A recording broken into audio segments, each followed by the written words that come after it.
It was so terribly cold. Snow was falling, and it was almost dark. Evening came on, the last evening of the year. In the cold and gloom, a poor little girl, bareheaded and barefoot, was walking through the streets. Of course, when she had left her house, she'd had slippers on, but what good had they been? They were very big slippers, way too big for her, for they belonged to her mother.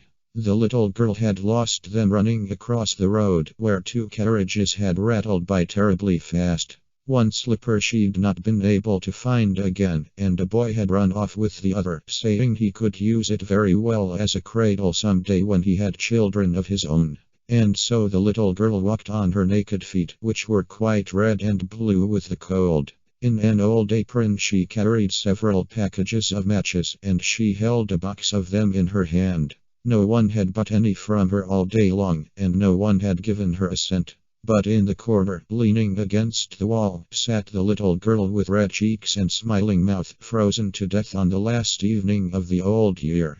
The New Year's sun rose upon a little pathetic figure. The child sat there, stiff and cold, holding the matches, of which one bundle was almost burned. She wanted to warm herself, the people said. No one imagined what beautiful things she had seen, and how happily she had gone with her old grandmother into the bright new year. Shivering with cold and hunger, she crept along, a picture of misery, poor little girl. The snowflakes fell on her long fair hair, which hung in pretty curls over her neck. In all the windows lights were shining, and there was a wonderful smell of roast goose, for it was New Year's Eve. Yes, she thought of that. In a corner formed by two houses, one of which projected farther out into the street than the other, she sat down and drew up her little feet under her. She was getting colder and colder, but did not dare to go home, for she had sold no matches, nor earned a single cent, and her father would surely beat her. Besides, it was cold at home, for they had nothing over them but a roof through which the wind whistled, even though the biggest cracks had been stuffed with straw and rags. Her hands were almost dead with cold. Oh, how much one little match might warm her! If she could only take one from the box and rub it against the wall and warm her hands. She drew one out. Ratch! How it sputtered and burned! It made a warm, bright flame, like a little candle, as she held her hands over it, but it gave a strange light. It really seemed to the little girl as if she were sitting before a great iron stove with shining brass knobs and a brass cover. How wonderfully the fire burned! How comfortable it was! The youngster stretched out her feet to warm them too. Then the little flame went out, the stove vanished, and she had only the remains of the burnt match in her hand. She struck another match against the wall.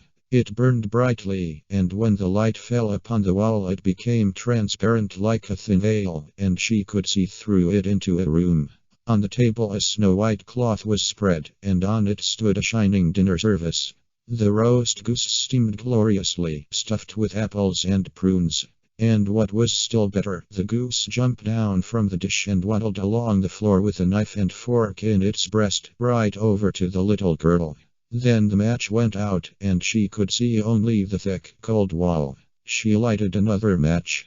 Then she was sitting under the most beautiful Christmas tree. It was much larger and much more beautiful than the one she had seen last Christmas through the glass door at the rich merchant's home. Thousands of candles burned on the green branches, and colored pictures like those in the print shops looked down at her. The little girl reached both her hands toward them. Then the match went out. But the Christmas lights mounted higher. She saw them now as bright stars in the sky. One of them fell down, forming a long line of fire. Now someone is dying, thought the little girl, for her old grandmother, the only person who had loved her, and who was now dead, had told her that when a star fell down a soul went up to God. She rubbed another match against the wall. It became bright again, and in the glow the old grandmother stood clear and shining, kind and lovely. "Grandmother," cried the child, "oh, take me with you. I know you will disappear when the match is burned out. You will vanish like the warm stove, the wonderful roast goose, and the beautiful big Christmas tree." And she quickly struck the whole bundle of matches, for she wished to keep her grandmother with her. and the matches burned with such a glow that it became brighter than daylight. Grandmother had never been so grand and beautiful. She took the little girl in her arms, and both of them flew in brightness and joy above the earth, very, very high, and up there was neither cold, nor hunger, nor fear. They were with God. But in the corner, leaning against the wall, sat the little girl with red cheeks and smiling mouth, frozen to death on the last evening of the old year. The New Year's sun rose upon a little pathetic figure. The child sat there, stiff and cold, holding the matches, of which one bundle was almost burned. She wanted to warm herself, the people said. No one imagined what beautiful things she had seen, and how happily she had gone with her old grandmother into the bright new year.